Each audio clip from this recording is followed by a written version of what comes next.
आज जो मैं सुनाने जा रहा हूं, ये वृंदावन की सच्ची घटना है।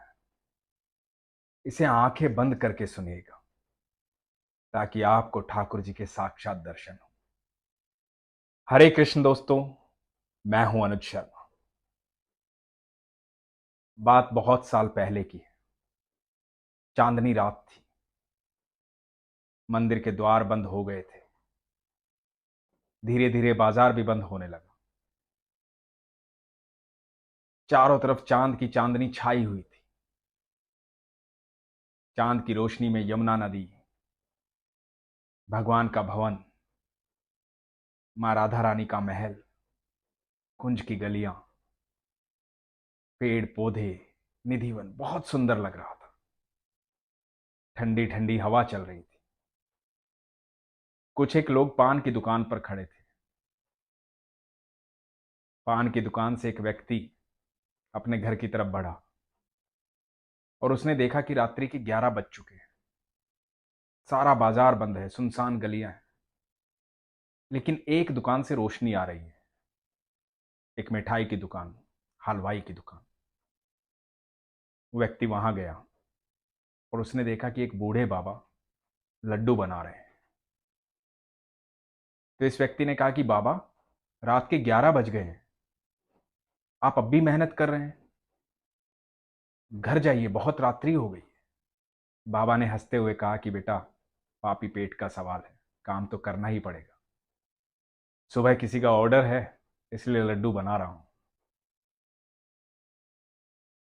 तो इस व्यक्ति ने हरे कृष्ण बोला, राधे राधे बोला और चला गया। बाबा लड्डू बनाने में व्यस्त हो गए। लड्डू बना रहे थे, थोड़े से और बाकी थे बनाने।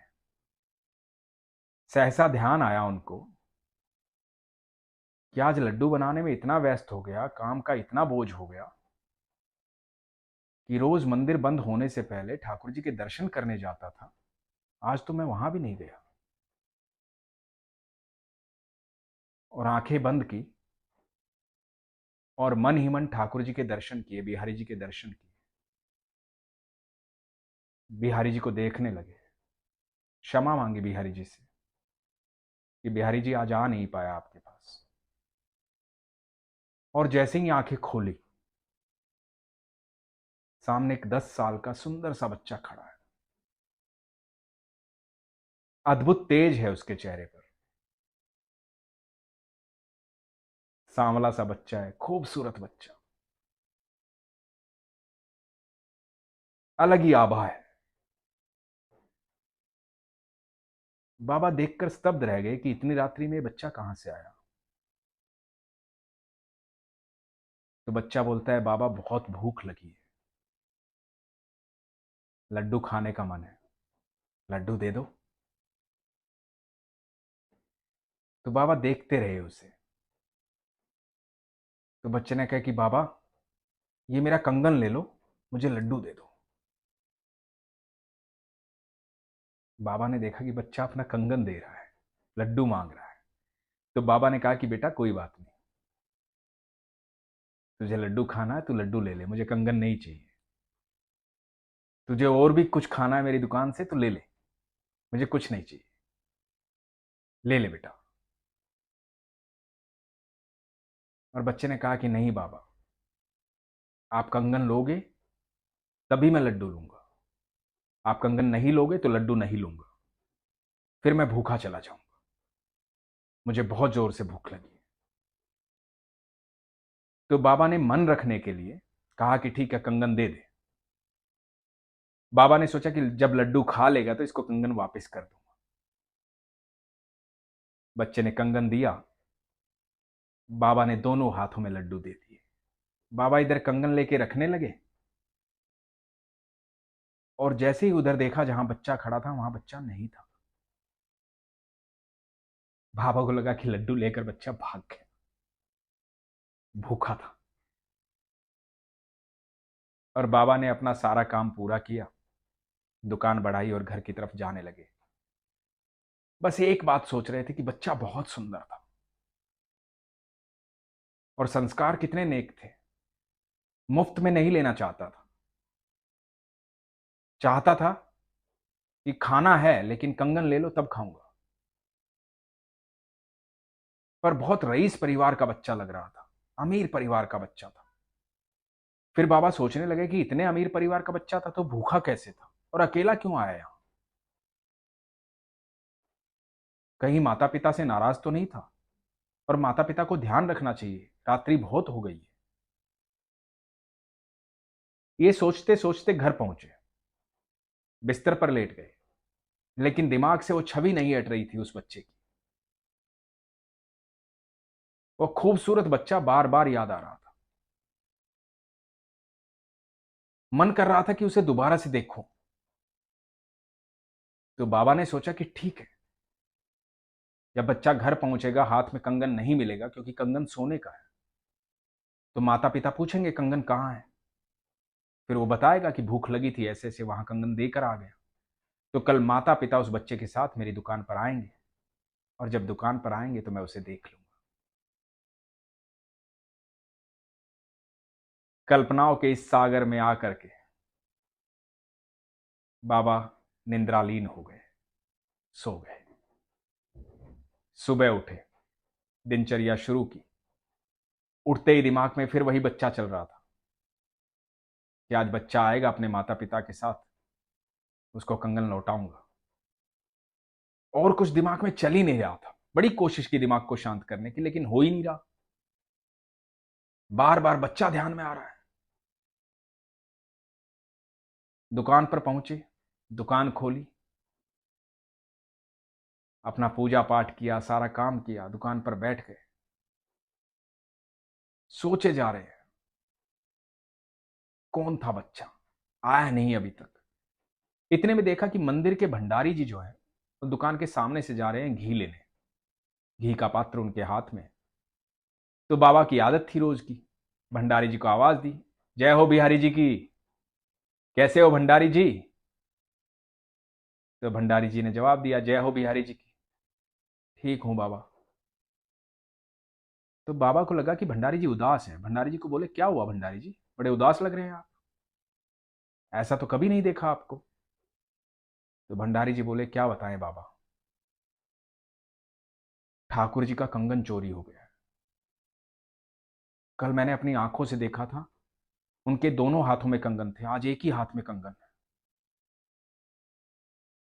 पता नहीं कौन चोरी करके ले गया ठाकुर जी का कंगन।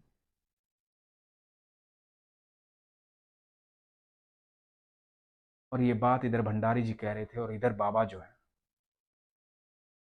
वो एकदम स्थिर हो गए। तो भंडारी जी ने देखा कि ये क्या हुआ। बाबा के चेहरे पे पसीना ही पसीना, होठ कांप रहे हैं, बोलना चाह रहे हैं, बोल नहीं पा रहे हैं, शरीर कांप रहा है। बाबा को एहसास हो चुका था कि ठाकुर जी से मिल चुके हैं। ठाकुर जी आए थे अर्धरात्रि में, लेकिन कैसे बोले? ठाकुर जी को देखने के बाद जुबान कहां रह जाती है आदमी के मुंह में। तो ठाकुर जी हैं, उनकी ऊर्जा ही अलग है। पूरा ब्रह्मांड उनकी ऊर्जा से चलता है, तीनों लोक उनकी ऊर्जा से चलते हैं। उन्हें देखने के बाद बोले कैसे कोई? भंडारी जी ने कहा, क्या हुआ बाबा? बड़े कांपते हाथों से वो कंगन उठाया, भंडारी जी से पूछा, क्या ये ठाकुर जी का कंगन है? और भंडारी जी बोले, बाबा आपके पास कहां से आया, यही ठाकुर जी का कंगन है। बाबा ने सारा वृतांत बताया, आंखों से अश्रु बह रहे थे। बता रहे थे, मेरे कन्हैया रात को आए थे मेरे पास, भूखे थे मेरे कन्हैया, बोले कंगन ले लो बाबा, मुझे लड्डू खाने हैं। कंगन नहीं लोगे तो लड्डू नहीं लूंगा, भूखा चला जाऊंगा। और बाबा रोते रहे, सारी बात बताते रहे। भंडारी जी को याद आया कि कल रात्रि में ठाकुर जी को लड्डू का भोग ही नहीं लगाया था। और भंडारी जी कंगन लेकर के ठाकुर जी के पास वापस चले गए। इधर बाबा अपने कन्हैया को याद करते रहे। कृष्णा को याद करते रहे। यही माया है मेरे ठाकुर की। आप दिल से याद करो, वो प्रकट हो जाते हैं। वो कभी भी, कहीं भी, कैसे भी, किसी के पास भी आ सकते हैं।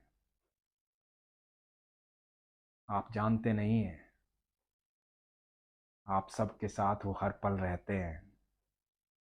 आप दिल से याद नहीं करते। और जब आप दिल से याद करोगे, आत्मा से याद करोगे, आप यकीन मानना ठाकुर जी आपके सामने आ जाएंगे। बाबा को याद आया था कि आज मंदिर नहीं गया, आंखें बंद करके मानसिक पूजा कर लेता हूं, मेरे ठाकुर को देख लेता हूं। जैसे ही ठाकुर का ध्यान किया, ठाकुर जी सामने। यही तो माया है उनकी। एक बार दिल से याद करके देखो, यकीन मानना ठाकुर जी आपके साथ खड़े होंगे। वो तो रहते हैं आपके साथ। उन्होंने श्रीमद् भगवत गीता में कहा है, मैं हर जीव के साथ साक्षी भाव में रहता हूं, हर पल रहता हूं। आप एक बार पुकार के तो देखो ठाकुर को। अपने आप आपको अनुभूति हो जाएगी कि कृष्ण आपके साथ है, प्रभु आपके साथ है। वो हमारे पिता हैं, हम उनके संतान हैं। हमसे बेहद प्रेम करते हैं। समस्याओं में उलझे रहते हो, समस्या का हल तो कृष्ण है। कृष्ण के साथ रहो, कृष्ण के पास रहो, समस्याएं रहेंगी नहीं। अपने विश्वास को मजबूत रखो, अपना ख्याल रखो। हरे कृष्ण।